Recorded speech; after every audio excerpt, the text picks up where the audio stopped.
Vellarikundu വടക്കാംകുന്ന് quarry വിരുദ്ധ സത്യാഗ്രഹ സമരം ശക്തമാകുന്നു. കഴിഞ്ഞ ദിവസം അനുഭവപ്പെട്ട ഭൂചലനത്തിന്റെ ഭീതിയിലാണ് പ്രദേശവാസികൾ പ്രതിഷേധം ശക്തമാക്കാൻ ഒരുങ്ങുന്നത്.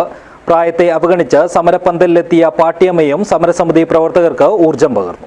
This news sponsored by Bobby Chemmanur international jewellers. Vellarikundu Vadakkamkunnu മലനിരകളിൽ മുതുകുന്ന കാരാട്ട് ഭാഗങ്ങളിൽ പ്രവർത്തനം ആരംഭിച്ച ഖനന പ്രവർത്തനങ്ങൾക്കും ക്രഷർ പ്രവർത്തനങ്ങൾക്കുമെതിരെ പ്രദേശവാസികൾ നടത്തിവരുന്ന സത്യാഗ്രഹ സമരം 776 ദിവസം പിന്നിട്ടു. കാരാട്ട് പ്രദേശത്തെ ജലവും ജലസ്രോതസ്സുകളും മലിനമാക്കി ജലസ്രോതസ്സുകളുടെ ഉത്ഭവ കേന്ദ്രമായ വടക്കാംകുന്ന് മല ക്വാറി ലോബിക്ക് വിട്ടുകൊടുക്കില്ല എന്ന ആവശ്യമുന്നയിച്ച് കഴിഞ്ഞ 7 വർഷത്തിലധികമായി പ്രദേശവാസികൾ സമരമുഖത്തുണ്ട്. എന്നാൽ ഉന്നത ബന്ധങ്ങളുടെ സ്വാധീനത്താൽ ക്വാറിയുടെയും ക്രഷർ യൂണിറ്റിന്റെയും നിർമ്മാണം പൂർത്തിയാക്കി ഏത് നിമിഷവും ക്വാറി പ്രവർത്തനം ആരംഭിക്കാമെന്ന നിലയിലാണ്. നിരവധി പ്രക്ഷോഭങ്ങളുടെയും നിയമയുദ്ധങ്ങളുടെയും ഫലമായി ക്വാറി പ്രവർത്തനം താൽക്കാലികമായി നിർത്തിവച്ചിട്ടുണ്ടെങ്കിലും പൂർണ്ണമായും ക്വാറി പ്രവർത്തനം നിർത്താതെ സമരം അവസാനിപ്പിക്കില്ല എന്ന ഉറച്ച തീരുമാനത്തിലാണ് സമരസമിതി. ഇപ്പൊ നമ്മൾ കുടിക്കുന്ന വെള്ളം അങ്ങനെ വരുന്ന വെള്ളമുണ്ട്, ചാരം വെള്ളമുണ്ട്. ആ ചാരം വെള്ളം എല്ലാവരും മണ്ണിട്ടെല്ലാം നടത്തി മൂടി. ഇപ്പം നമ്മൾ ഇരിക്കുന്നതെന്ന് വെച്ചാൽ നമ്മളെ കുടിവെള്ളത്തിനാണ് മുഖ്യ പ്രശ്നം. രണ്ടാമത്തെ ഇപ്പം ഞാനൊരു ചെറിയ സംഭവം ഉണ്ടായി, ഒരു ഭൂമി ഒരു സംഭവം. അത് ഞാനറിയുന്നത് രാവിലെയാണ്. വീട്ടിൽ നിന്ന് പുള്ളമാരെ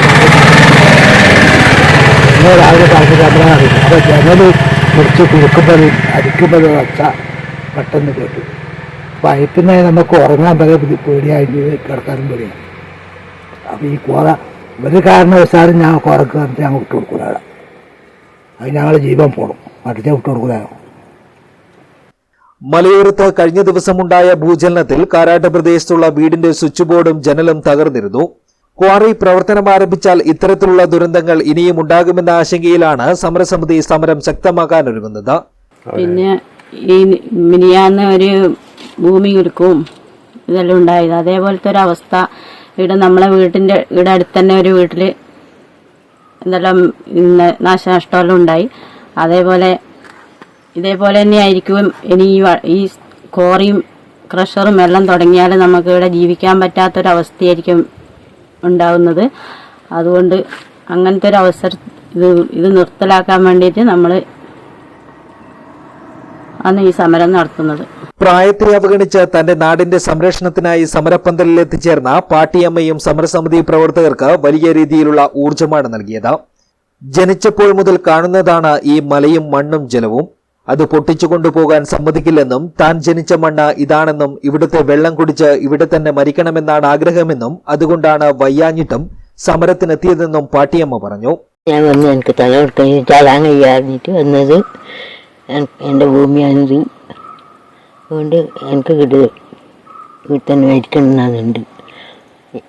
അതുകൊണ്ട് വിടാൻ കഴിയാൻ ഞാൻ ഉദ്ദേശിക്കുന്നത്. തുടങ്ങിയിട്ട് 7 വർഷത്തിന് മേലെയായി.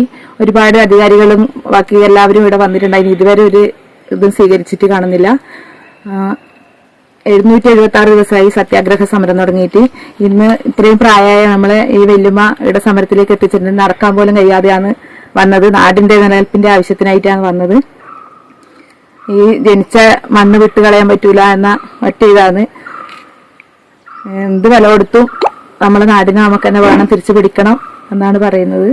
പാട്ടിയമ്മയ്ക്ക് പുറമെ C Narayanan, NK Leela, Bindu, Lekha, Sumathi, Vinaya, KV Sasi, Surendran, P Rajan എന്നിവർ സമരത്തിൽ പങ്കെടുത്തു. News bureau, Vellarikundu.